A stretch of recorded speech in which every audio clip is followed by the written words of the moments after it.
Knicks family, what's poppin'? It's your boy Simeon Russell coming at you with nothing but Knicks. Karl-Anthony Towns to New York. Is that something that could really happen? Let's talk about it.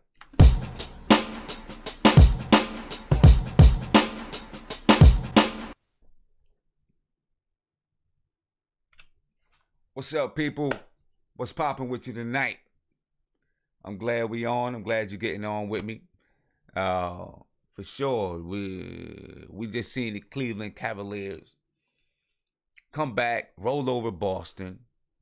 I expected that to happen though, for real. I really did. I expected the Cavaliers to come in strong. Pretty sure they wanted to, they want to show they're not out of it.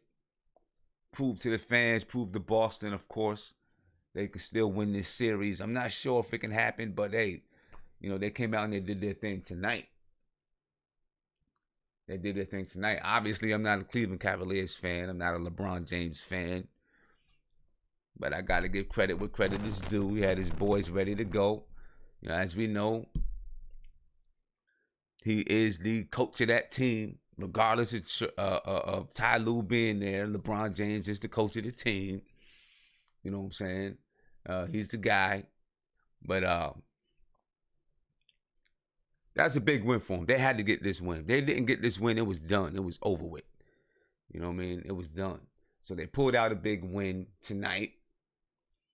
And now we'll see if Boston can respond. Boston has the chance to go up 3-1. Maybe put a coffin in them. Put a nail in the coffin. Not a coffin in them. Put a nail in the coffin. But we'll see. You know what I mean? Of course, I picked Cleveland to win this series in 7. I just didn't think Boston had enough to stop LeBron. A lot of series left to go. You know what I'm saying? Whole lot of series left to go. So we'll see what's gonna happen there. I don't want to spend too much time on that game because we got some New York Knicks stuff to talk about. So I want to get to the New York Knicks and talk about some of our moves, possible moves that could be coming up in the near future.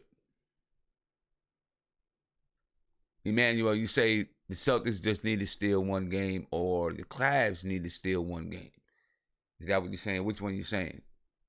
Because the Cavs are going to have to steal one in Boston if they want to win the series. And the Celtics, the Celtics need to steal one in Cleveland.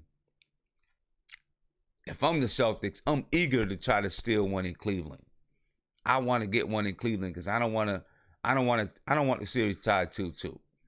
I don't want to give Cleveland no momentum. I don't want to give LeBron no momentum. None at all. Right. The Celtics need to get one. That's all they want to do. They split one. I think it's over. If they get one, if the Celtics get one in Cleveland, I think it's over. If it goes back to Boston 2-2, then the Celtics, then we'll see. I don't want to say the Celtics will be done, but we'll see. You know what I mean? We'll see a young team like them, can they respond? How do they respond to, I guess, semi-adversity? You know what I mean? Semi-adversity. I don't know. You know what I mean? They got a lot of young guys, but they don't play young. They don't play young. So I have to give them that. They don't play young. Right? But let's get on to, they play next. When do they play next? I think they're playing in a couple of days. The NBA got this thing all spread out, you know what I mean? So they can capitalize on TV dollars and all that. So they got everything all spread out. So tomorrow night is Houston and Golden State. And then Monday night is Boston and Cleveland again. All right. And of course, I'll be on Monday night, 11 o'clock after Boston and Cleveland. All right, 11 o'clock Monday night after Boston and Cleveland. And, of course, I'll remind you again, and I'll have it updated. But anyway, let's talk about the New York Knicks. Enough of the Boston Celtics. Enough of the Cleveland Cavaliers. Enough of LeBron James. Let's talk about the New York Knicks. All right. It has been reported by CBSSports.com, and I'm going to pull this over for you. It's been reported that Karl-Anthony Towns and the Timberwolves are reportedly not in a good place internally. That's big, in my opinion. That's real big. Karl-Anthony Towns is a beast. I think he's going to be a Hall of Famer. I think he's going to go down as one of those guys. I would love to bring Cat to New York. I would love to bring him to New York. So here it is. Karl-Anthony Towns' relationship with the Timberwolves has reportedly grown as cool as the Minnesota winter air. According to ESPN's Zach Lowe, Towns and the franchise are not in a good place internally right now. Fellow ESPNer Brian Windhorst piled onto that sentiment in the same podcast, speculating that while Pelicans superstar Anthony Davis appears to be staying in New Orleans and out of trade talks, the same cannot be said for Towns. I do not think Anthony Davis is going anywhere anytime soon, Windhorst says, but Towns, now that might be a different story. Very interesting. I never knew that Karl-Anthony Towns and the Timberwolves had any kind of issues with one another. Never knew it. I thought that things were good with Karl-Anthony Towns. I thought he was happy there. Tom Thibodeau brought in Jimmy Butler and Jamal Crawford and you got Wiggins there. They got a young nucleus, but also a veteran nucleus, right? Because you got Wiggins, you got Cat, but then you got Jimmy Butler, Derrick Rose. Whatever. You know what I mean? And then you got other point guard there. You got Jamal Crawford as a vet. They're not a team that's going to win it all. That team's not going to win it all, but they still have a young nucleus there. And I thought that he would be happy there. I thought he'd be happy there. Now, I see people already, why are we even talking about Cat? He won't be coming to the Knicks. You don't know that. You know what I'm saying? How do you know? You don't know what's possible. If he's unhappy, maybe they'd be looking to move him.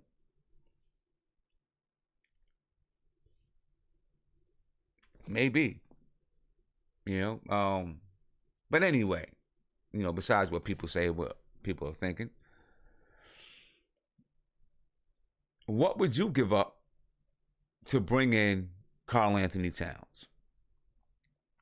The ideal thing to do would be to try to put Karl-Anthony Towns next to KP. That would be ideal. But what would it take to get Karl-Anthony Towns?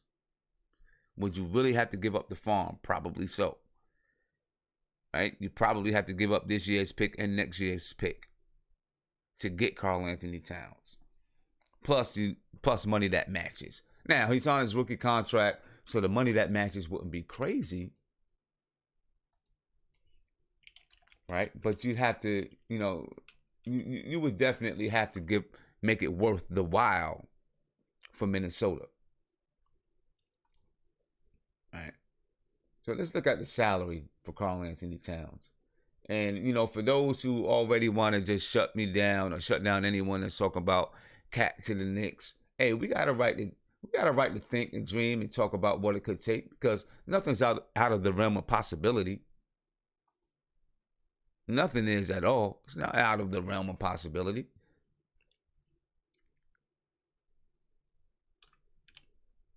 So Karl-Anthony Towns right now is making $6 million this year.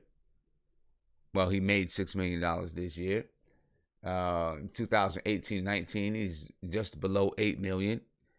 And then 2019-20, he's at $10 million. And then, of course, he's a free agent that year. Okay.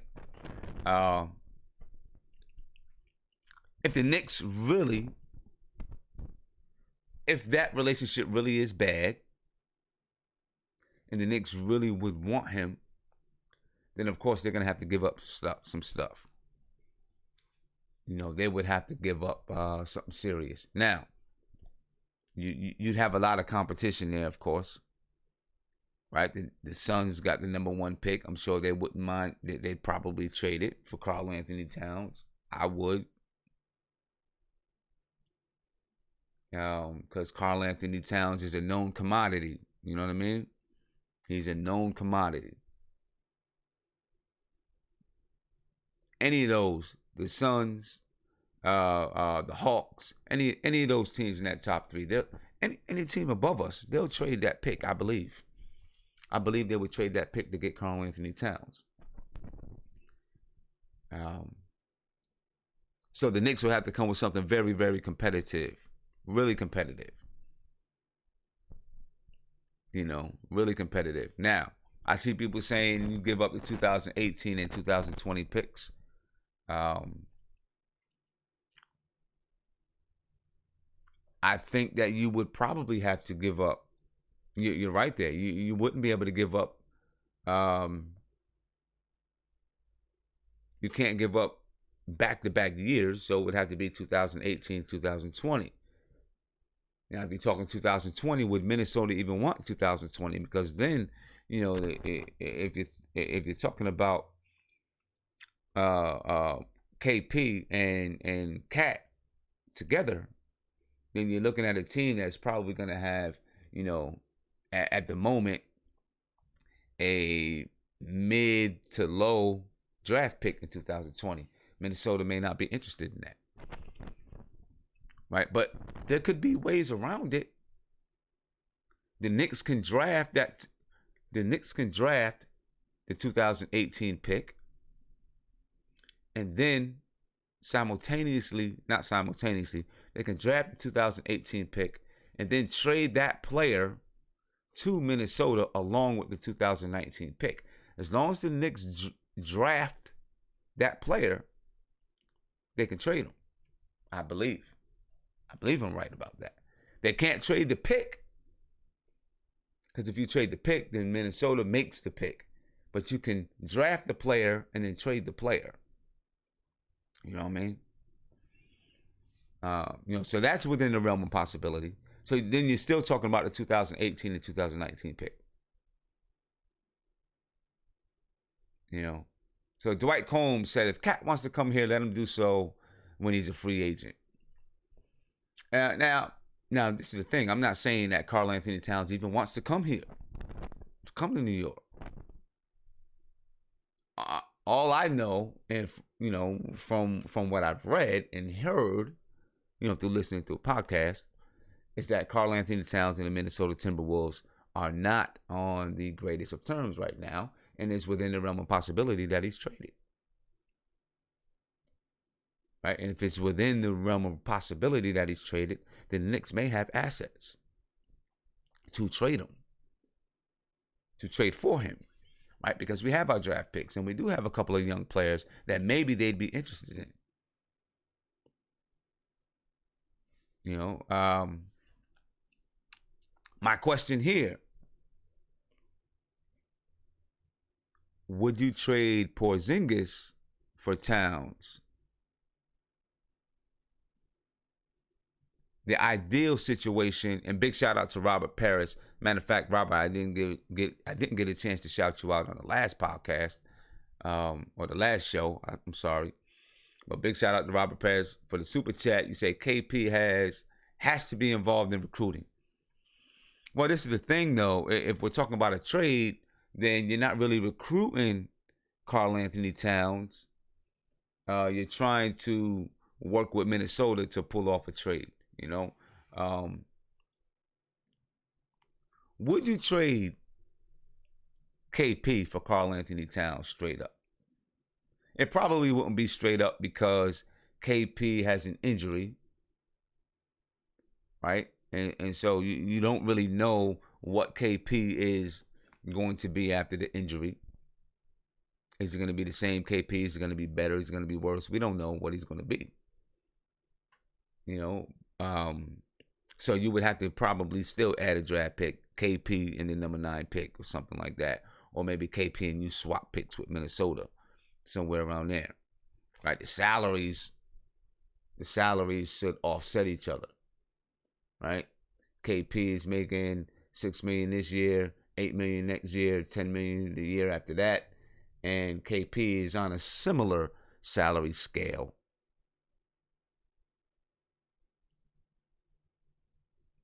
He's on a similar salary scale. KP is, well, he's a little bit less. KP is 4.5 million, 5.6 million, and 7.5 million. So you may need to add in another player just to make salaries work. All right. Earlier today, I'm gonna be,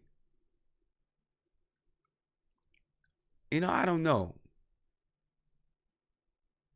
know. It's hard to say when I trade KP for Cat. I think that I would. And the reason why I think that I would is because I'm afraid that KP may be injury prone throughout his career. I'm not sure. I think Karl-Anthony Towns has a stronger body. I think that Karl-Anthony Towns, was just a more aggressive player. I think he's better than KP. And they're the same age. That's just my opinion of it. I think that I would. I really do. If Minnesota, now my ideal situation would be to put the two together. KP play the 4 as that stretch 4. Karl-Anthony Towns could play the center spot. I think that would be pretty dynamic. You know what I mean? But I think that I would do it. Now I see somebody say, already trying to trade our franchise player. I'm not trying to trade him. I'm just bringing up the scenario. What if you were asked, if Minnesota came to you and said, I'll give you Karl-Anthony Towns for Kristaps Porzingis, would you do it? I think that I would. I do. I'm sorry. I think that I would. I think that, Karl-Anthony Towns can play out on the perimeter. He can shoot the 3. He can post up down low. He's strong enough to handle the banging. He can rebound the ball. He's a decent defender. I don't know. I think I do it. And that's nothing against KP. Nothing against him at all. I love KP, but I think I would do it. I think I would do it. I think that, I don't know. I just think that Karl-Anthony Towns is the better player. And I think that KP is still a question mark, in my opinion. Everybody wants to already place KP in that franchise role and as that your top guy. I still question it. That's me. I still question it. You know what I mean? Yeah, decent. Yeah, I do think Karl-Anthony Towns plays good defense. I don't think people really understand about basketball, man. It's not easy to play defense. You have your exceptional players that can shut people down, right? But for the most part, good offense is going to beat out great defense every time. Or great offense is going to beat out great defense every time. You know what I'm saying? It is very hard. We look at every single player in the NBA, man, and say they can't play defense because somebody scored on them. I don't think you guys really understand how hard it is to stop somebody from scoring. When you are on the defense, you're at the mercy of that person playing offense. You can't make a move until they make a move. You know what I'm saying? And a good offender, someone that's good on offense, they take whatever the defense gives them. So if you're playing someone who's great on offense, there's not going to be much you can do because whatever you give them, they can get a bucket. It is very hard to play defense. You know what I mean? Very hard to play defense. I think Cat is a good defender. You know, I mean, listen, KP's not, everyone thinks because KP gets blocked, he's some great defender. He's not. I'm sorry. He's not. He's a good defender, but I've seen KP get beat off the dribble plenty of times. I've seen KP have trouble guarding fours that can shoot the three. You know, getting blocks doesn't mean you're a great defender. Just like guards can get steals, it doesn't mean you're a great defender because you can jump the passing lane and get a steal. It doesn't mean that you're a great one-on-one defender. You know what I'm saying? Just because you can jump the passing lanes, just because KP can get a block because he's 7'3", doesn't mean that he's a great one-on-one defender and he's going to be locking people down. So let's not get that twisted. And I'm not hating on KP, you know what I mean? But let's not get that twisted. He's a good defender. And he'll likely get better and better and better as his body gets stronger, right? But let's not make it like he's an all-world defender. Exactly, Anthony Williams. KP is a great help defender. KP is great at coming from the weak side and getting a block when someone else gets beat. You know, a lot of people, you know, put KP up there as a great defender. I think it's way too soon for that. Just because he can lead the league in blocks. Cool. He's athletic enough to fly from the weak side and catch blocks. That's great. You know what I'm saying? But I believe that, but it doesn't mean that he is an all-world defender. And I do believe he's injury prone. Hopefully he's strengthening his body. He's getting stronger so that he's not as injury prone.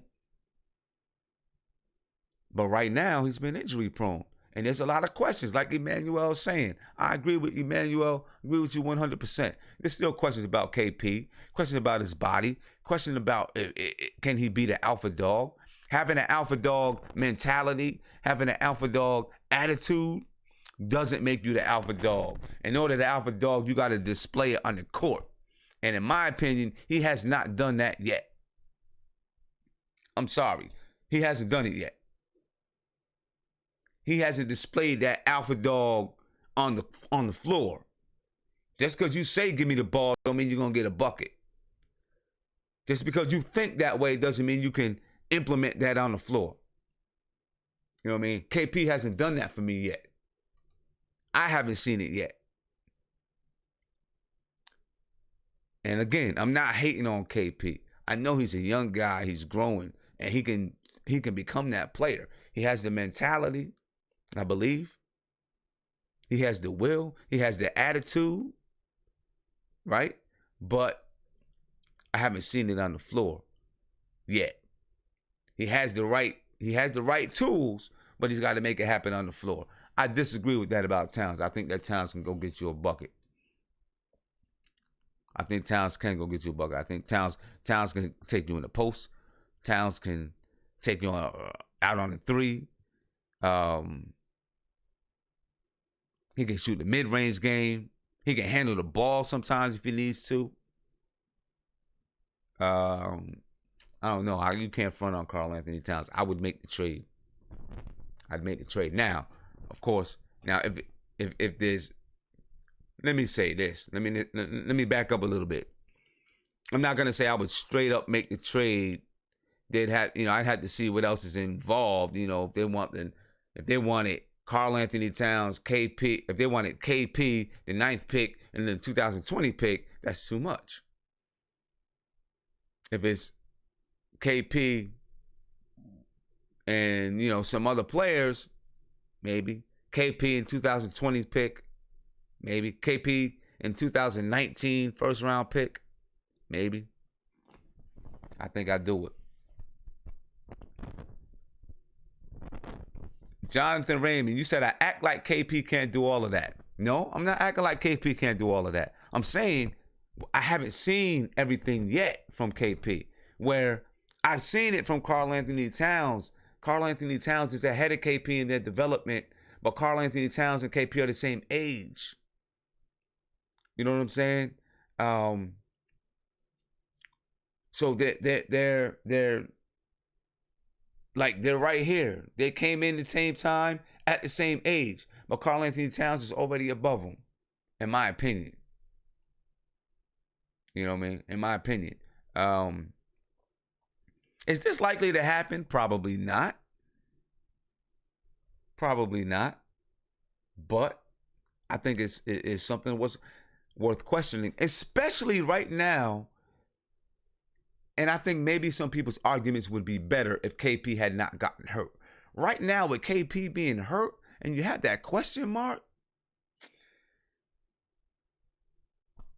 you know, I'd do it all day. I would do it all day. You know what I mean? BN says I'm bugging. BN says he's talking to Ishmael. Says Ishmael Simmons bugging. Talking about Towns being much better than KP. I didn't say much better. But I said he's better. I think he's better. You know what I'm saying? I think he's better.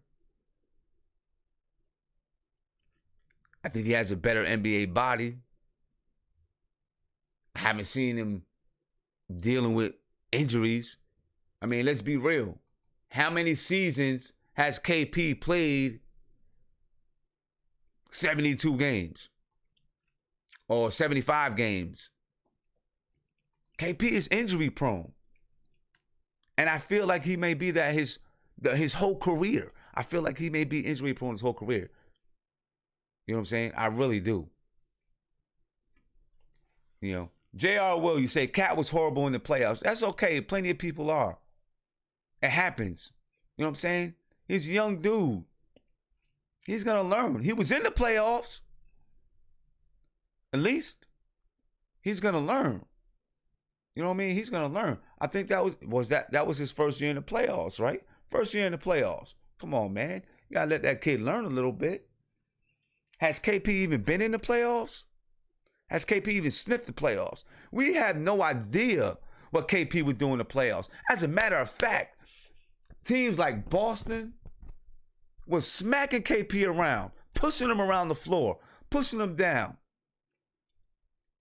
Right? I mean, come on. What could KP do, really? Because that's the kind of game that the playoff game is. Right? The playoff game is way more physical, much tougher, and KP has struggled throughout his career with physical play. Throughout his whole career, he struggled with physical play. Teams pushing him around, taking his spot on the floor because that's where they want to be. And KP can't stop them from getting there because he's not strong enough yet. KP in the playoffs is much more physical. I think KP would have similar problems in the playoffs. I think KP right now, if KP was in the playoffs this year, if we made the 8th seed and we played Toronto or we played Boston, they would have shut KP down bad, really bad. And everyone would then be saying, oh, he's not the dude. He's not the guy. We need to get rid of him. Because he would have been shut down because the game would be too physical. BN, you say you disagree. The new NBA is different. But we've seen it this year. We've seen this year when teams got physical with KP. He couldn't handle it. He wasn't strong enough. His body wasn't strong enough. We've seen it this year. We've seen it this year. Again, I'm not hating on KP. I know the kid has a lot. He has a lot of time to grow. You know what I mean? And I love KP. I like KP. I think he's going to be a great player. You know, KP is going to get stronger. He's going to grow into his body. Right? But so is Karl-Anthony Towns. He's going to get stronger as well. You know? I mean, listen, my ideal scenario would be to bring Karl-Anthony Towns and KP together. That would be my ideal scenario. Emmanuel, right. He wouldn't even try to play in the paint. He wouldn't be able to play in the paint. He'd be too weak to play in the paint. You know, he'd be too weak to play in the paint. Again, my ideal scenario would be to put the two together. That would give you a strong young nucleus if you could find a way to put them two together, keep this year's draft pick, which wouldn't happen, but if you could find a way to do it, you know what I'm saying? Have KP, Karl-Anthony Towns, get this year's draft pick, and still have Frank in there. That could be a strong nucleus, but we wouldn't be able to do it without keeping this year's draft pick, especially if you're going to keep KP. Then you're looking at moving this year's draft pick, and you're looking at moving 2019 or 2020's draft pick as well. You know what I mean? Anyway, man, I'm gonna open up the phone lines because I know I got some people that probably want to get at me. That's cool. I'm with it. Let's go for it. I know you want to get at me. You know what I mean? So, call up. Let's talk about it a little bit. I want to know what you think about it. About should the Knicks pursue Karl-Anthony Towns? And if we do pursue Karl-Anthony Towns, what should it cost us? What should it cost us? So while I'm waiting for some people to call in, I want to respond to a couple of people that I see in the chat. Let's say talking about the post game. You know what? You're right. The post game is slowly becoming obsolete, but you still have players, Joel Embiid, that can take it out to three and take it to the post. Karl-Anthony Towns can take it out to three and take it in the post. Boogie Cousins can take it out to three and take it in the post. The post game is not totally obsolete. It's just these bigs have to expand their game so that they can take it out to three and they can defend the three. You know what I mean? So the game is not, post game isn't done, but you can't be one-dimensional and only be able to play in the post. You got to be able to do both or shoot the three. You know what I'm saying? So I got my man Ron Cleveland. What's up, brother? Ain't much, Simeon, man. What's up with you? I'm chilling, man. Chilling. I know I got some people that's going to be ready to come from my head tonight. I see you got some heat in your chest, man. I love it. To the chat, what up? What up? Hey, I got to address this KP cat situation. Okay. BN been getting at me. I'm shooting my little lines out, but I'm going to tell you right now, you look at both them guys' game, prototypical big man play for the new age NBA. What I mean by that, can play inside, can play outside. More so the inside game with Cat is Cat body size. He can handle the banging. I agree with you 100%. KP in the paint, this guy's almost 7'4", and he plays like he's 6'4", 6'2" when he's down there in the paint. You feel me? I agree. He's 100%. Soft. I agree with you. I don't know how many times I watched this kid get thrown to the ground. Man, you almost 8 foot tall, man. You up here. I watched Marcus Smart get up into him and punk him. Mm-hmm. That's Marcus Smart, exactly. Marcus Smart. Don't get these people in this chat, man. Let's be totally objective. See, the problem is, you know what I'm saying? When you don't have them objective eyes. You get so caught up in looking at, okay, this is my player. True, this is my player, but you got to be objective and you got to call a spade a spade. Right. You can't just try to sugarcoat nothing. You know what I mean? You got to be objective. Call it like you see it. Right. KP, I'm gonna tell you, and I said this a long time ago. The biggest thing that hurt KP was Carmelo Anthony. KP got a lot of that diva in it. You think about it. This guy been hurt, injured. Where's KP at right now? Rehabbing. Is he with the Knicks? Is he with the Knicks trainers? Nope. The Knicks doctors in New York, nope. one of the best, teams when it comes to taking care of players, athletes. Kawhi Leonard, he ain't even with the Knicks. He came to New York to get work done. You see what I'm saying? KP is not committed. I don't care how much people want to sit there and talk about KP. KP is not committed to the Knicks. And I read an article tonight talking about how Fizdale reached out to his brother. I already told you how I feel about his brother in situation. Hey, when you start getting family members and stuff, it's just like what San Antonio got going on with Kawhi Leonard. The same situation, man. It ain't gonna bode well for us. And I'm telling you right now. And then you talk about surgery. KP done had a knee surgery. You don't even know how he coming back. So if Minnesota willing to take that trade, to trade KP, hey, I'm down for it. I like KP. Don't get me wrong. I love him. He's the best thing we done drafted since Patrick Ewing. Mm-hmm. And nobody can dispute that. But let's not be stupid and be like all in on KP. KP ain't showed us a lot right now. He hadn't. He can't stay healthy. And I agree with you on that. Hey, them guys in this chat can sit there and be foolish if they want to. Numbers don't lie, man. Numbers don't lie. That's the truth. Guy hadn't played a full season yet. Right. Numbers don't lie. It don't lie. Numbers don't lie. It don't lie. And if I can get Cat, ultimately I agree with you 100%. The ultimate goal would be to have him play along KP. But that ain't going to happen. Minnesota is not going to give us KP. And I put in, I threw in, I said, hey, when you asked what would you give up, I thought about Frank.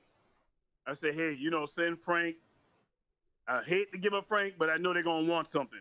Right. You ain't going to get this guy for no beans. Nope. And beans and rice. You got to give up a steak. So I said, hey, let's give up Frank and give up 2 first-rounders. Maybe that can get the needle moving. We can get some dialogue and make something happen. Mm-hmm. But if they looking for KP for him, I'm making that trade. I'm making that trade all day. I'm not even thinking twice. Big Cat numbers was very comparable, if not a little slight better than KP's. The guy has been able to play. Both of them the same age, came in the same draft. Come on, man. And the dude been in the playoffs. The dude, he's on an accelerated pace. And this is the biggest thing. KP had Melo as his he was mentor. Under Melo as an understudy. Who the Cat had? KG. Nobody. KG. Oh yeah, that's right. You're right. Yeah, that's right. That's right. KG. Yeah. KG. Yep. And the thing is, I'm telling you, hey, I know. I'm gonna tell you like this, Sam. Part of me is because I'm an ex-ball player, man, and I'm telling you, I'm barely 6 foot. But you know what? When I played with guys on the court, man, my game was like Marcus Smart. You wasn't gonna punk me. I don't care if you was 7 foot. I don't care how big you was. And it really baffles me when I see guys that has the size and they play smaller than their size. You understand me?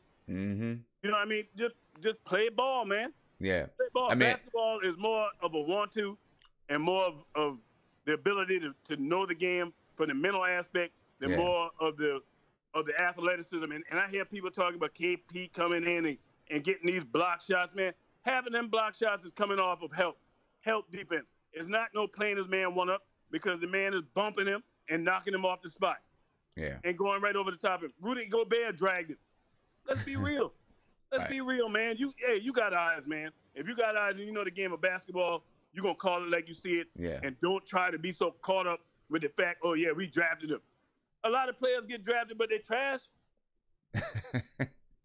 Hey, Karl-Anthony Towns, 2017, 2018. Pull up their numbers. Yeah, Karl-Anthony Towns, 2017, 2018, averaged 21 points, 12 rebounds a game. What was KP's 1.4 blocks, and his PER was 24.99. Now, 16, 17, before Jimmy Butler and all them guys came, he averaged 25 points and 12 rebounds. Now, he's averaging 42% from three. He shoots 42% from three. And what was KP numbers in that same year? Yeah, and I'm gonna bring up KP's number. These guys in the chat, because I'm saving this one. I'm about to give it to him. I'm about to give it to him. Think about this. I'm gonna go ahead and give it to him right now. I know they're writing up little slick stuff, but when they want to write something, write this. KP had Melo as the number 1 option. What did Big Cat have? He was the number 1 option. He was the number 1 option. As soon as he came in the league. He was the number 1. He was the man. Yep. Was the man. He shoots 54% from the field. Why does he shoot 54% from the field? Because he could take it down in the post. He could score in the low post. He can also take it out to 3, shooting 42% from 3. Man, hey, you got to be objective, man, and you got to do what's best. See, you know what I mean? I knew you wanted to get off of Boston, but I got to go back to Boston in this respect. That's what I respect about Danny Ainge. It's about what's in the best interest of the team. People thought he was crazy for getting rid of Isaiah Thomas, and he was wrong. Bringing Kyrie there. It was a better deal for Boston. It's about what's in the best interest of your team. Right. You know what I mean? Don't get so enamored with KP. I'm telling you, man, the thing scared me about KP the most. He done had dealings with Melo. Melo done been in this dude's ear for 2 years. Mm-hmm. 2 years. And they're already talking about how this dude is not committed to New York. These guys crying in this chat right now, this chat forum. You better do your research. You better do your research. And look, KP, listen, I love KP. And he put up decent stats. The best thing we had since Ewing. You're right. 22.7 points per game. 22.7 points per game. How much rebounds? 6.6 rebounds per game. You got to have more. You're 7-3. Half the rebounds that Big Cat got. Half the rebounds. He averaged 2.4 blocks per game. His per is 20.42. All right. He shot 39% from three. That's good. Just about 40%. I'm gonna give him 44% from the field. Why does he shoot 44% from the field? And Karl-Anthony Towns not getting in the post. Exactly. Karl-Anthony Towns shoot 54% from the field, while KP is shooting 44% from the field. Why? Because Karl-Anthony Towns gets buckets in the post, close to the basket, high percentage shots. KP is fading away because you got a 6'4" point guard that can muscle him out of his position. Exactly. That's sad. Gets really up underneath him and muscles him out of his position, causing him to fade away or pull a jump shot over top of him without a stable base. You know? Fade away jump shot. And this is another thing, the telltale sign with this dude, man. You almost 7'4", and you crying about the potential of having to play center. Oh, he done went on record and talking about he don't want to play center. Dude, you are a center. You almost 7'4". The only reason why you playing power forward because we got Cantor. If we didn't have Cantor, your behind would be playing center. Mm-hmm. You feel me? And then making excuses when them boys was getting up all in his grill, and then he started talking about I'm tired. You know what I mean? Then the reports come up, but he's anemic. Well, guess what?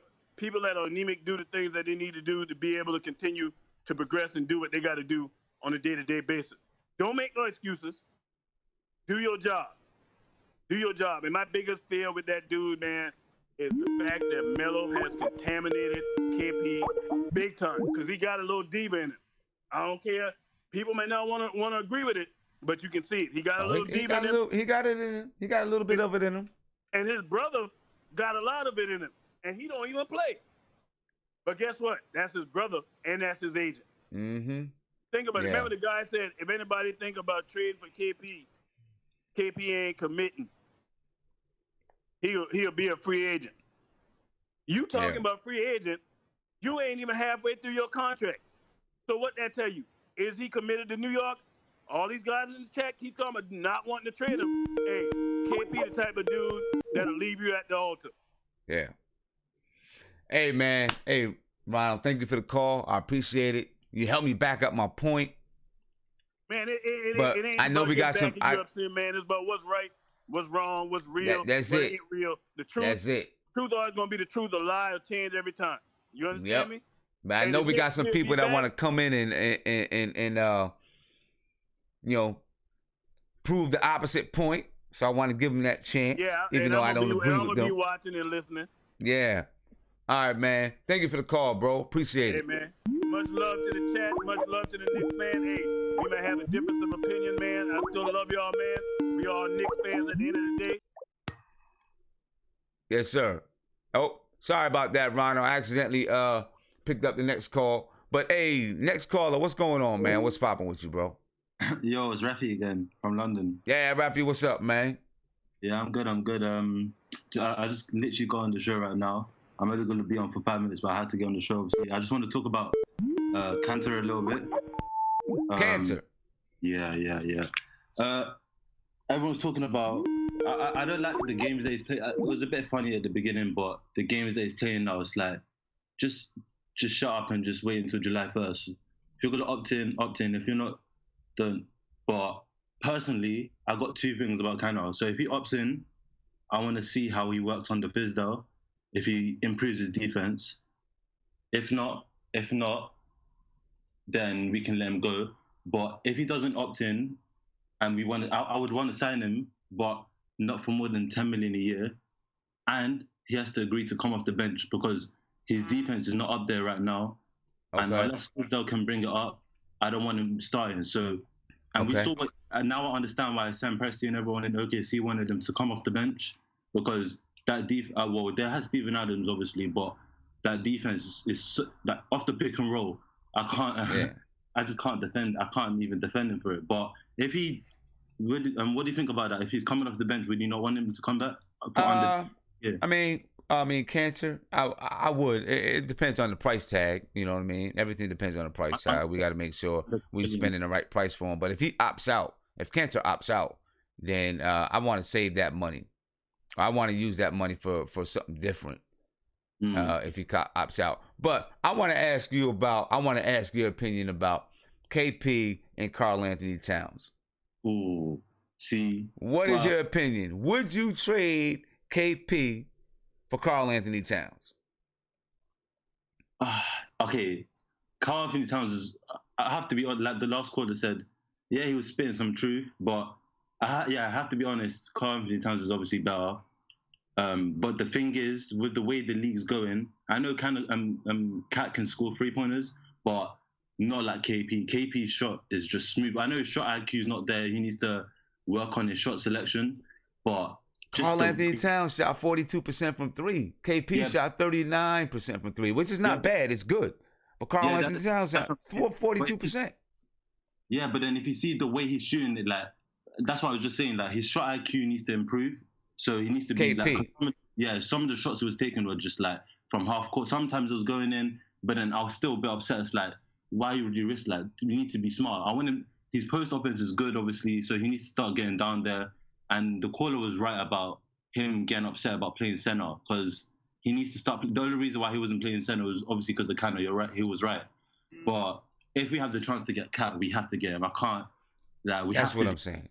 He does everything. He literally does everything. And obviously the defense was a bit worrying last year, but I don't trust Thibodeau as a coach. I know Thibodeau is a good defensive coach, but he just puts too much minutes on his guys. That's why Levine got that injury. But I know I'm going off tangent a little bit, but Cat we have to get Cat. We have to, because I don't think we will, because after that Kyrie thing, I don't think no one's going to trade their star, even if the star's upset. They're just going to keep him there, because they saw what happened with Kyrie and IT, and what's IT? IT struggling to even get a 3-year deal. So I don't think teams are going to be and just give him up. I saw a trade on Twitter, not Twitter, on Instagram, about giving up Noah, and then it was like a 3-way trade between the Suns, Knicks, and I forgot who else, but they said that they were going to give up Noah. I don't see that. I don't know if you saw it, but I don't think that's going to happen. But yeah, all in all, I just think if we can get Cat, we need to get Cat, and then it'll just be easier to build with him than KP, because we got Ntilikina, obviously, like I was saying. And I don't know if we should give up Ntilikina. Obviously, it would be good to have Cat and Porzingis together, but you know how much I love Ntilikina. That one, so sticky. Like, I really don't know, because I don't want to give him up, and then a smart team knows how to develop him as a player, and then he can just make all Knicks just look stupid. And I don't want that, because we've been looking stupid for how many decades now. I can't take it anymore. I hear you. I can't. Take that. I know I've only been watching basketball for 2 years, but when I see the teams in the playoffs, it angers me. It really does anger me, because it's like I really want to. Because if the Knicks go to the playoffs, I've been saying this for a while, I'm definitely going to go to New York just to see the game, because I need to see the atmosphere. MSG, the greatest arena in the world. But the Knicks just need to get. I know. I don't want the Knicks to go fast forward and not develop the talent, but I just can't wait for the day for the Knicks to get in the playoffs. I hear you. Hey, Rafi, man, I appreciate the call. I got a bunch of people trying to call in. Yeah, so, cool. Appreciate the call. And I know it's early in the morning over there for you, right? Yeah. All right, man. Well, I'm going to get on. Thank you for the call. I appreciate it. And catch us Monday night. Yeah, Monday. Definitely. All right. Peace, man. Peace. Now, I see some people ask me to see who had the most shot attempts. And, you're probably right. KP probably had more shot attempts. And that's okay. That's cool. He had more shot attempts. That's cool. You know what I'm saying? But even if he has more shot attempts, you got to give it up. Karl-Anthony Towns shot 42% from three. And I can, I'll research and look up to see who had, see what the shot attempts were like. You know what I'm saying? Because more shot attempts, of course, is going to lead to you most likely having, in some cases, having a lower percentage. But even still, then you can say they're even. Right? Then you can say they're even. Karl-Anthony Towns, to me, still has the edge because he can go in the post, which is the reason why he shot 54% from the field and KP shot 44% from the field. Ron Martinez, what's up, man? What's up, Steve, man? How's it going? I'm chilling, man. Doing good. Shout out to the chat. Yeah, big shout. Oh, you hear me? Oh. 1 second.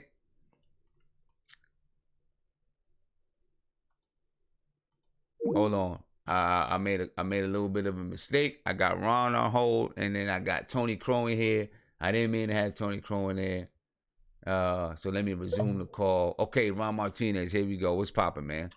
Hey, man. I don't know if we got the last part. Shout out to the chat. And, I agree with the last caller before the guy called from the UK. I agree with you. And the last caller was talking about KP. So you know what's going on, Simeon? This is the thing. There's two groups of people here in the chat, and I've been dealing with this for years. You got Knicks fans and you got basketball fans. Right. Okay? There's a difference. There's some Knicks fans out there, they don't watch any other team but the Knicks. I'm not one of those fans. I'm a Knicks fan, but I love basketball. I watch the playoff, even though it's killing me, the Knicks are not play. I watch all the other teams. I watch what the best teams are doing, so I can say, okay, you know what? What is it that we're missing? What is it that we're not doing right? And right now you're giving the numbers, and even if you know how fans are, you can give them the numbers, and they still, because they're thinking with their emotions. They're not right. You know what I'm saying? They're thinking they're letting their heart get in the way. You're giving them the stats. The numbers don't lie. And then also you got the eye test. Exactly. You know what I'm saying? I think we got enough tape on KP to say, okay, I'm not saying that he's not going to get better. He's not going to get stronger. But some of the stuff that's coming back, we're hearing in the media, it doesn't sound, and it's true, like the last caller was saying, it's like, you have to understand, it's like, for example, like one thing that gets me pissed off about fans who want like KP, he's 7'3", 7'4". Whether he's blocking. Let me tell you something. When you 7'3", 7'4", you're supposed to be slamming that ball down. You're supposed to be grabbing a rebound. You don't get a special cookie for that. I mean, you don't get a special award for that, But the thing is, sometimes I think sometimes we give him more credit. And I remember one time, Kenny the Jet, he said one time when he was playing with Sacramento, I think Bill Russell was the coach at that time when he came into the league. And he said that he had Bill Russell sit next to him, or he was sitting next to Bill Russell, and he was asking Bill Russell, how is it that you dominated? What was the key, the secret sauce to, grabbing all those rebounds? Bill Russell wasn't as tall as some other centers, and he thought Bill Russell was going to give some deep answer. All he told Kenny Jet was, go get the ball. That's it. Just go get it. Just go get it. Just go get it. There's no secrets. There's no secret sauce. Some magic formula. Go get it. Some players don't go get the ball. They just don't have a nose for the ball. And look at Charles Barkley. He played like a big. He was young. He was a small forward, but he used to dominate the boards on guys who were bigger than him. Exactly. So sometimes, I think sometimes, and like the last call was telling you, sometimes these younger guards, you say, man, if my big man, another example is Dwight Howard. Dwight Howard, they used to always say, man, this guy, he should be dominated not only with the body, but with that talent. It's like, wait a minute, you should be giving me 20-10 every night. And when you got these guys who are 7'3", 7'4", you know they want that multi-contract, you got to give me more than what you're giving me, you know? So, and when you look at the numbers don't lie. And, of course, right now, you have to think about is that, okay, well, what happens if he doesn't come next year? I'm pretty sure the ball's in the next court when it comes to that next contract. They cannot come with some crazy figure, say, okay, we want this max contract. Dude, you've been out for a year and a half. Mm-hmm. You know? Mm-hmm. You know, and looking at the playoffs right now, a perfect example, and you're coaching, I think you understand what I'm talking about. Right now in the NBA, how many guys you can say are two-way players? It's hard to find. Most players are not great defensive ball players. And the way the league is and the way the rules are set up right now, the advantage goes to the offense, not to the defense. It's not like years before.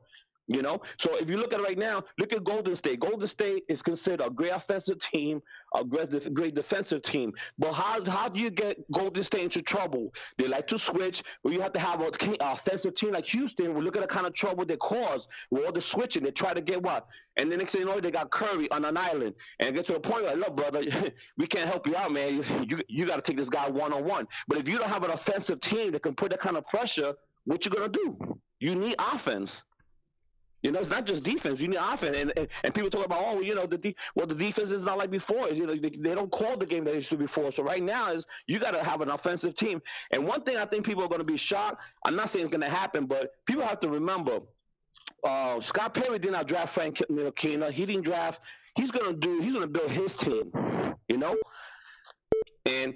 You know, right. a lot of fans are hung up on this. Like, oh, we got KP, we got Frank. Okay, fine. But what if he sees a better picture, a better opportunity, right, where he can say someone want to take him off his hands? Scott Perry's going to mold his team the way he wants it with this new coach. So, you know, but I don't got other caller, but that's my opinion. I agree with what you're saying, and you know, you just got to think out the box. And in this era, you make one wrong mistake, it will cost you for 10 years. For 10 years, exactly. It can set back the franchise 10 years. Exactly. It set it back 10 years. And yep. You know, there's people out here that saying, oh, you know, he's not coming to New York anyway. But you know what?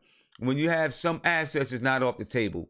And if KP was mentioned, if KP was mentioned in the trade to Minnesota with another pick, I'm not going to say they wouldn't do it. Yeah, Minnesota would seriously consider it. I believe so. And at the end of the day, it's easy as fans to criticize, but guess what? You're not the one who's getting paid to make this decision. At the end of the day, you make the bad decision. 2-3 years, you're out of a job. You know, right? Exactly. And that may hurt you. And you know how the NBA is. You look at Mark Jackson; he still can't get a job. Sometimes it's just you made that one mistake. It's hard to get back in. Yeah. So you know it is what it is. So but I think you got other callers to go, bro. But yeah, man. Like I said, I agree with you. You know, it's hard to hear, but hey, you know what? You're right. You know, we can't get so emotionally tied to say, oh, you know, hey, you know what? We don't know what's gonna happen when he comes back from this injury, and got to do what's best for the team. So. Yep, that's right. That's right. 100%. All right. Appreciate the call, Ron. All right, man. Let you go. All right. Take care, brother. Take care. All right. I know. Civil War. I seen somebody say it a little bit earlier. Civil War. Civil War it is, because I know we got a lot of people that love KP. I love KP too. But we got to be, you know, we got to be real with ourselves. You know what I'm saying? Listen, I'm going to be honest with you. I love Frank, and I would hate to trade Frank. But if Minnesota wanted Frank for Karl-Anthony Towns, I'd have to do it. I would have to do it. Right? I'd have to do it. Because Karl-Anthony Towns, to me, is a franchise player. You know what I'm saying? Look, he's a franchise player. You know, people crying and people complaining. You know, Karl-Anthony Towns look lost in the playoffs and whatever. KP hasn't sniffed the playoffs, so you don't know what KP would do in the playoffs. You know, you can say, and you could probably say, "Oh, he wouldn't be lost," but I would tend to disagree. I would disagree. You know what I'm saying? I would disagree, because I think KP would get shut down in the playoffs because he's not physical enough. You know what I mean? I know, Tony Crow, I know you was trying to call in and we had other people on the line. Please call in. Call in. Call back. I want to hear what some other people have to say about KP and Karl-Anthony Towns. I know this is a hot discussion. You know what I'm saying? And I know some people are just dead, just straight up KP, but we got to be real with ourselves about KP. I love KP too. But we don't know what KP is right now, what he's going to be coming back from injury. We don't know. And he was still a question mark before the injury about whether or not he can be the number one guy, about whether or not his body can hold up to the banging of the NBA, about whether or not he can be tough enough to deal with these physical defenses that are out here. And no, it's not the 1990s defense, but they're physical nonetheless. Right? What did we complain about? Shows long ago that we had to find ways to get KP quick shots so the defense couldn't knock him off his block. Right? We had to find ways to keep KP on the move because he wasn't strong enough to post up. You know what I'm saying? Well, Karl-Anthony Towns, you don't have to worry about that because he's strong enough to post up. He's not going to be pushed around physically. And people can say, you know, he didn't play well in the playoffs and all that. That's okay. You know what? That's cool. Right. Right. He didn't play well in the playoffs. But neither did Minnesota as a whole. You know what I'm saying? Neither did Minnesota as a whole. Robert Parrish, you're right. He's 21, 22. He's 22 years old. We got to let him fill out. But my argument there is, when talking about Karl-Anthony Towns, as Karl-Anthony Towns is the same age and he's already filled out and he's going to fill out some more. That's my argument there. I know, yes, I agree with you, Steven Ramirez. Young guys get stronger.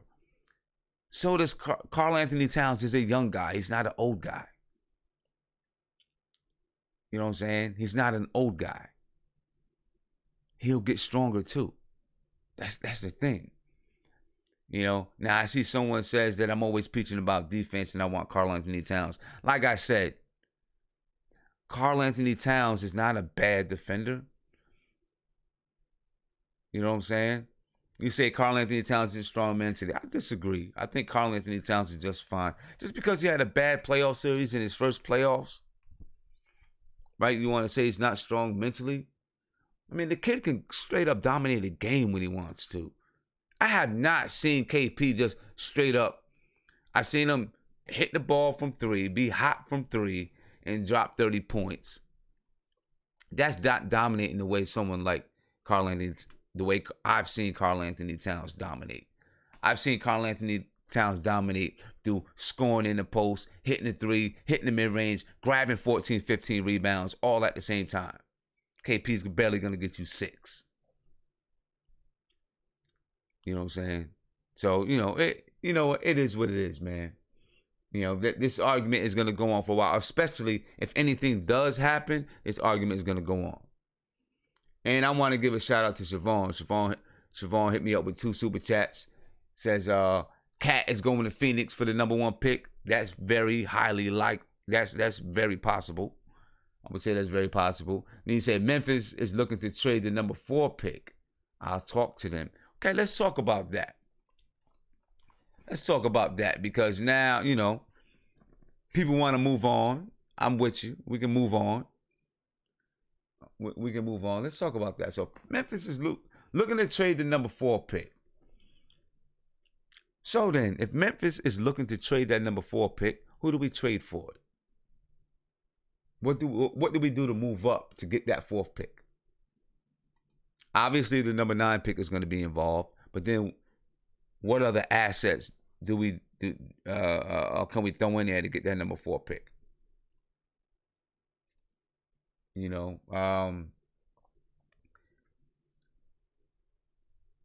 don't know. You know what I mean? The number 4 pick, that's a pretty high pick. Why does Memphis want to move down? Why do they want to move that pick? Do they feel like they must feel like they can get the player that they want at a lower pick, and so they can get some assets out of it.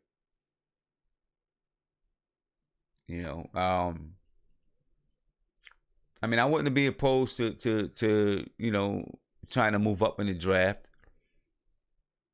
Robert Parrish, you say trade out 36, 9 plus Lee. Okay. Now, does Memphis have the money to take Lee's contract? Does Memphis have that money? Do they have salary cap room to take Lee's contract? That would be the question. Someone says number 9 pick Moutier and Lee. Any player that we move, we got to make sure that Memphis has the ability to take that contract in. If it's going to be before the draft, they've got to have the salary cap space right now to be able to take on those salaries if we're not going to take any players back. If it's going to be after the draft, when free agency hits, then we'd have to draft it in right now and then make that trade after the draft. I'm definitely not opposed to trying to move up. You said give up the 2020 pick so we can get that number 4 pick. Whoo. That'd be a rough one for me, because are we going to be good by 2020? If we're still going to be not that good of a team by 2020, then I think I value the higher draft pick then. We get the number 9 pick, whatever we get next year, and then of course another high draft pick in 2020 if we're not going to be good. I don't know. It's tough. Then we have to be able to delineate is the person that we would get at number 4, do we want that person way more than who we could possibly get at 9? Which, maybe so. I don't know. I don't know.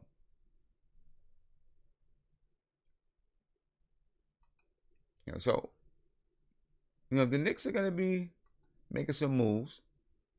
And just quickly, before we move on to talk about Trae Young a little bit, it looks like Keith Smart is going to be our top assistant. I really did want it to be Woodson, but it looks like Keith Smart is going to be our top assistant. Those are the reports that came out today. And just a little bit, about who Keith Smart is. Who is Keith Smart? Just a little history of Keith Smart in the event you are not familiar. Big shout out to Knicks Film School. I know you guys seen Knicks Film School. They do a great job breaking down videos for us. And I've used them before in my videos, and I'll continue to use them because they do a great job. So thank you, Knicks Film School. Big shout out. Who is Keith Smart? 1987 championship. He hit the 1987 championship winning shot. He worked with Fizdales, Golden State, Miami, and Memphis. His resume. He was a Grizzlies assistant. Well, let's start back in 2000, 2003. Cavs assistant in 2000 to 2003. Cavs head coach in 2003. They went 9-31. Warriors assistant from 2003 to 2010. Warriors head coach from 2010 to 2011 before Mark Jackson got hired. Kings assistant from 2011 to 2012. Kings head coach from 2011 to 2013. Heat assistant from 2014 to 2016. Grizzlies assistant from 2016 to the present. He's had a job in the NBA for 16 years, which means he's probably a good coach. He's probably a good coach. Maybe he's not a great head coach and does a good job, being an assistant coach. He has a good resume. As a head coach, you can see he has a losing record as a head coach. But he's kept a job in the NBA because he must be a pretty good assistant. So hopefully Fizdale picked the right guy to be his assistant coach. But I trust Fizz. And I trust Scott Perry, so I think they probably did pick the right guy. I think they probably did pick the right guy. So I wanted to gloss over that. Emmanuel, you say all he's done is lost. That is true. He's done a lot of losing. With the Heat, obviously, as an assistant from 2014 to 2016, he didn't lose there. With the Grizzlies, he was an assistant from 2016 to present. His first year, their first year, when Fizdale was there, they had a winning record. So maybe he's just better off as an assistant. We'll see. But that's his guy. That's Fizdale's guy. and you want to bring people that you trust to be able to spread your message the correct way. But let's get back into draft talk. I want to, just talk about Keith Smart. Talk about Keith Smart. Hopefully, we have some other assistants coming in soon. Fill in these assistant coaches and get our squad ready and together so we can move forward. London, you said cohesion and trust in the coaching staff is what we need. Exactly. Number one, that's what we need. You need it. It's important. It's important that your assistant coaches are spreading your message, that the team sees that. Yeah, for sure, Tony, you can call. It's open, babe. It's open, bro. Call. Yep. So let's get on and talk a little bit about Trae Young. All right, because get back into this draft stuff. I read a article from New York Post today. It says it might not matter to the Knicks if Trae Young is the best player in the draft. Trae Young, a lot of players have been saying, I'm the best player in the draft. Michael Porter Jr. says he's the best player in the draft. A couple other players say they're the best player in the draft. But it sounds like the Knicks are eager, at least according to Mark Berman. Says the Knicks are eager to work out the 6'2" Young. He's one player for whom they likely would eschew their need at small forward and would add to their glut of young point guards, and the unlikely event he should fall all the way to 9. After all, Young is compared to Steph Curry, the player that got away.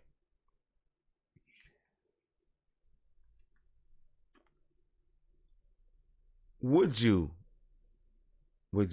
take if Trae Young falls to 9, do you take Trae Young at 9? Regardless of the point guards that we have, do you take Trae Young at 9? Regardless of our need for a small forward, do you take Trae Young at 9? Would he be at 9? Would he be considered the best available? Would he be considered the best available talent?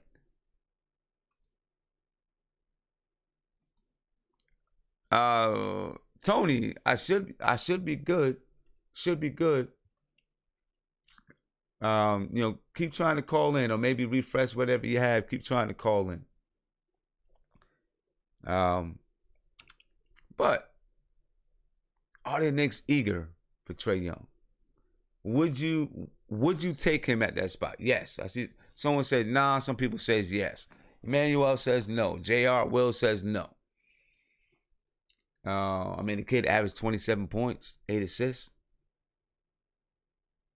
He says that he's eager to show the NBA that he can play defense. I don't think he's going to be the best player in the draft. I don't think so. I don't know. I don't know if I would take him over a wing player. You know what I mean? I value. He's 6'2", and I don't want to hold nothing against guys that are small. There's guys in the NBA that are small that, produce obviously. But I like length. I want length. You know what I mean? I want to have that length because I just feel like the league is getting longer and longer and longer. And we got to have the length. You know what I'm saying? Plus, he may not even work out for the Knicks. In this article, he says he may not even work out for the Knicks. It depends on what his agent says. If his agent says to work out for the Knicks, then he'll work out for the Knicks. But he may not even work out for the Knicks. Now, they say that the interview went well. He thinks the interview went well. I'm not sure what the Knicks think about it. But he would obviously add to that glut of point guards that we have. And I don't think it's going to be too much of a glut much longer, though, to be honest with you, because I think something's going to happen. There's going to be some moves made to open up that glut. I think, maybe Moutier is going to be gone. I don't think we're going to touch Frank unless we're trading Frank for something big, in my opinion, unless Frank is included in a trade that brings us back a big player. If the Knicks do take a point guard like a Trae Young or Colin Sexton, then I think Trey Burke may get moved. Because you could probably bring back an asset for Trey Burke. Because Trey Burke is, he played well last year. Maybe some people feel that he reclaimed his career. And you may be able to get a first-round pick for Trey Burke, for real. You might be able to get a first-round pick because he has such a low salary, a low first-round pick, possibly. I don't know. And maybe not. But, if the Knicks are going to draft the point guard, Trey Burke is one guy that could possibly go. You know what I mean? My Skype isn't working. People say my Skype isn't working. We'll see if we can get that back up and popping in a minute. I'm gonna restart the Skype, see if we can get it up. See if we can get up and going. But, the Knicks obviously are interested in Trey Burke.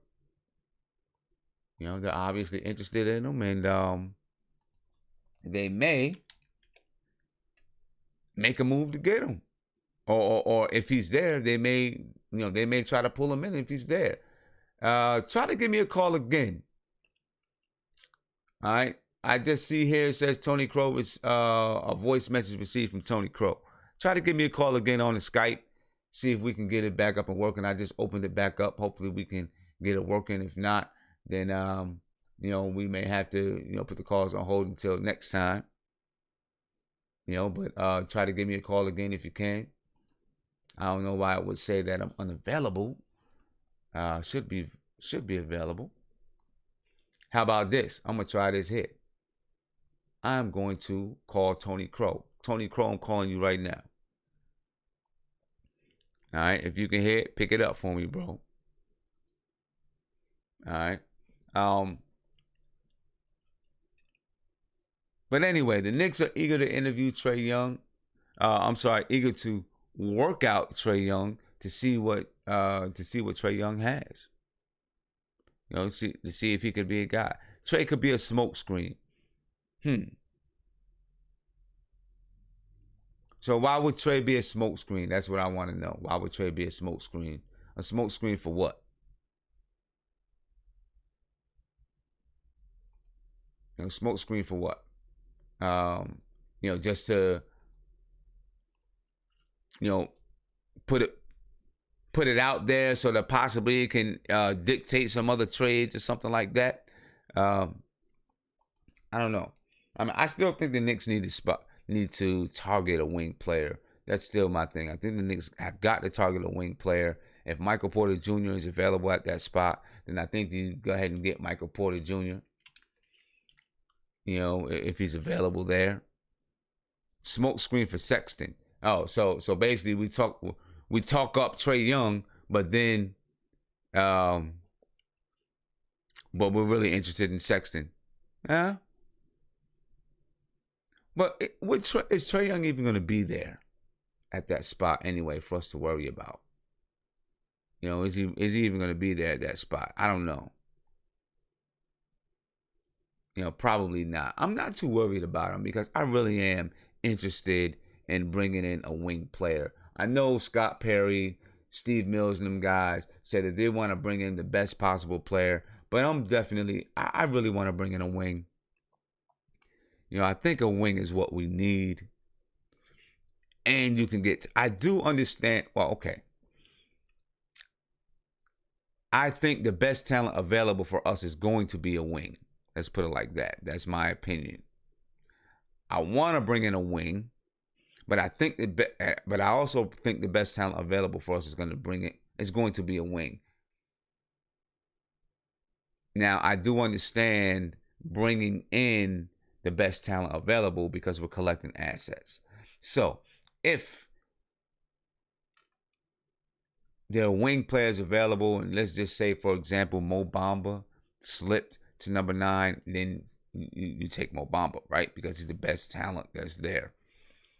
You know what I mean? I think that's what you do. So, I agree. We get the best wing available, the best player available, but really try to target a wing. The best talent, but try to target a wing. And hopefully that best talent is a wing.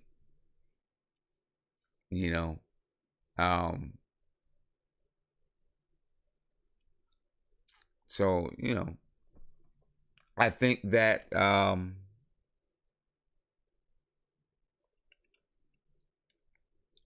trying to grab a wing in the second round, I think we maybe try to grab a wing in the second round as well. In the second round, of course, you're going to try to get the best talent that's available. But I don't mind trying to get a wing in the second. Listen, in the way the NBA is today, you can't have enough wings. I think you can't have enough wings because that's the way the NBA is today. That's what the NBA is about. You know what I'm saying? I think you can't have enough wings. You need wing players, and you need depth at that wing position. You need guys that can come in and perform at that wing position. Right now it's the most talented position in the NBA, in my opinion, from the 2 and the 3 spots. You need players. It's almost like AAU. In AAU, you need hella guards. You need mad guards in AAU. You got to have guards that can handle the ball because there's a lot of pressure up and down the floor. Similar in the NBA, you need wings that can handle the ball, that can get to the basket, that can shoot the 3, that can play defense. You need wings that can guard other wings. You know what I'm saying? You got to have wings in the NBA. Wings ranging from 6, if you're talking about a shooting guard, ranging from 6'6" to 6'10". Wings ranging from in that length. Guys that can go from shooting guard to small forward to power forward and guard those positions as well. You know what I mean? And guys that got length. Guys that can play the passing lanes while still playing in man. We need that in the NBA. And athletes. That's what the NBA is today. That's what the NBA is today. And, guys like Trae Young, even Colin Sexton, those guys are very small. It doesn't mean that they can't ball and that they can't have an impact. And if you really think the guy can have an impact, I guess you got to do it. My thing is this. I feel like, and I don't remember who said it, but I agree with whoever said it. I don't remember who it was. But like they said, if you're not totally sold on a player, then it's probably the wrong pick. Right? If you're in that lottery and you got a player that you're iffing about him and you're up one day about him, then you're down the next, it's probably not the guy. You want the guy that you like, that you feel in your heart, this guy, this is the dude. This is the one. This is the right guy for us.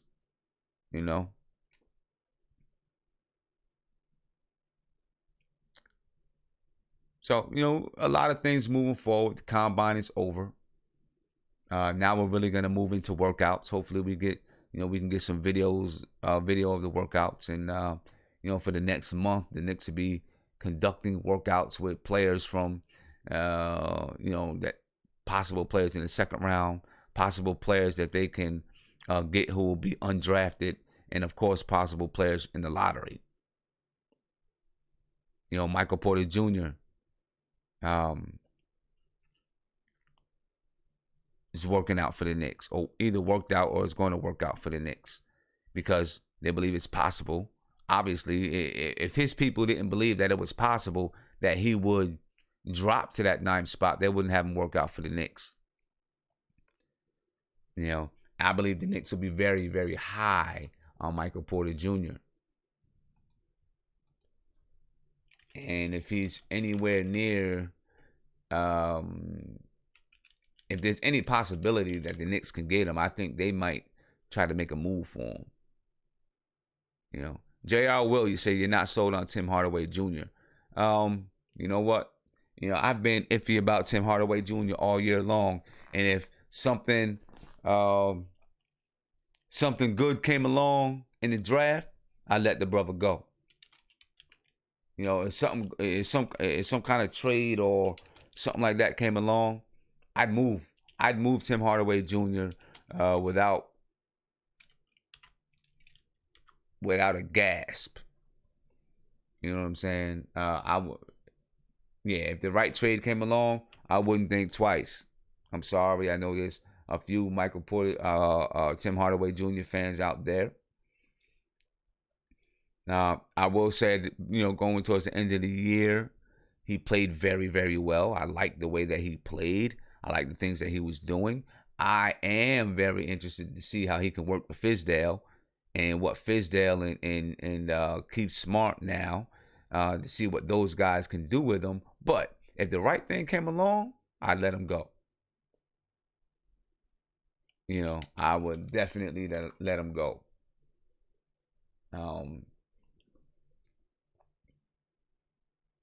But, you know, we got him here, and he is talented. You know, he is talented, and I'm hopefully Fizdale and them guys can get the best out of Tim Hardaway Jr. You know, hopefully they can get the best out of him. And of course, you know, but back to Michael Porter Jr. You know, Michael Porter Jr. is another one of those guys who's, you know, saying that he's the best player in the draft. He says, they had me as the number one player in high school, but I didn't even feel I was 100%. And I do now. So I'm excited to show everybody the player that I am still the best player. I know without a doubt. I played against all these guys, but I'm the best player in this draft. I just can't wait to show what I'm capable of. I mean, you know, the kid sounds crazy confident. Right? He says, everybody will realize soon. The Knicks executives believe if his medicals at the combine raise any red flags regarding his back, Porter could slip even as far as 9. Okay? And the Knicks want a small forward.